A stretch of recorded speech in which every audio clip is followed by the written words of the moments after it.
Of a US bombing raid on pro-government forces in Syria on Thursday. Moscow called the strike a violation of an agreement on de-escalation zones in the country.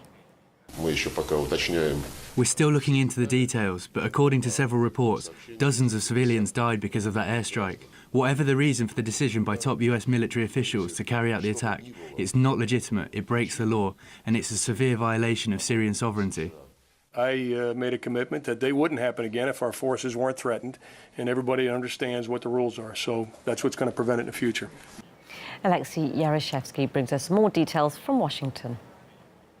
Well, the Pentagon's reactions seem to be very measured. They're almost trying to say that nothing major happened, but the rhetoric coming from Moscow is rather angry. And considering all the breakthroughs and all the advances that the two countries have managed to make over the Syrian issue as of late, according to Moscow, this jeopardizes the whole process greatly. And here is another statement by Foreign Minister Lavrov. All this happens amid growing calls from Washington and several other Western capitals to cut all contact with Bashar Assad. All this is taking us far from a solution for Syria and from the main task, which is to prevent terrorists from capturing Syria and other parts of the Middle East. What we see with Washington's position with regard to Syria is an indulgence of terrorists.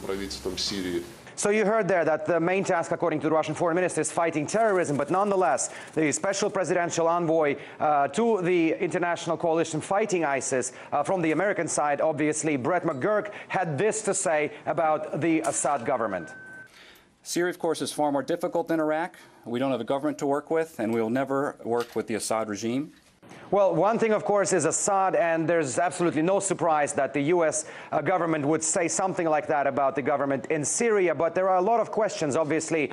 Who will fight terrorism in Syria? And what about other parts of the country where the U.S. does not have its military presence? And most importantly, what about Raqqa, the de facto capital of the Islamic State in Syria, which the United States has been contemplating to attack and to seize over the last several months? So McGurk had this to say in regards to Raqqa. Unanimously, nobody wants the Syrian regime to come back. Regime symbols, regime military forces. In terms of administrative services, teachers, hospitals, who pays those salaries, that is something where Syrians are going to have to work that out.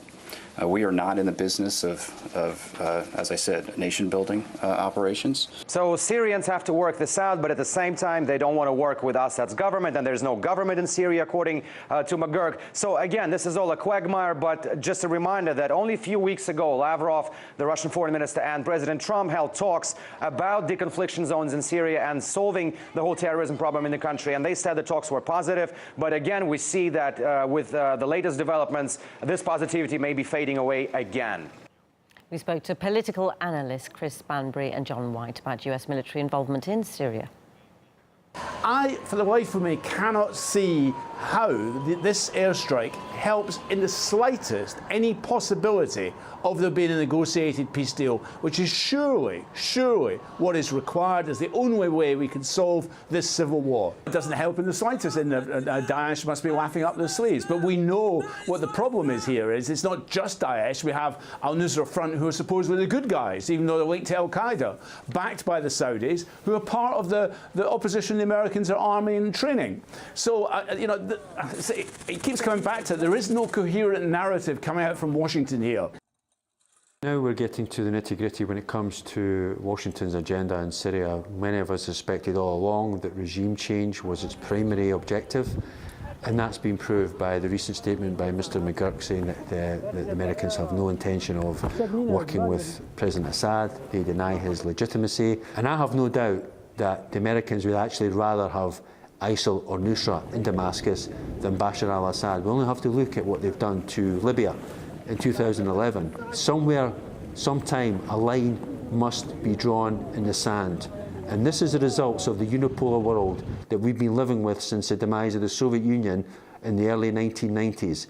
It has been a disaster, especially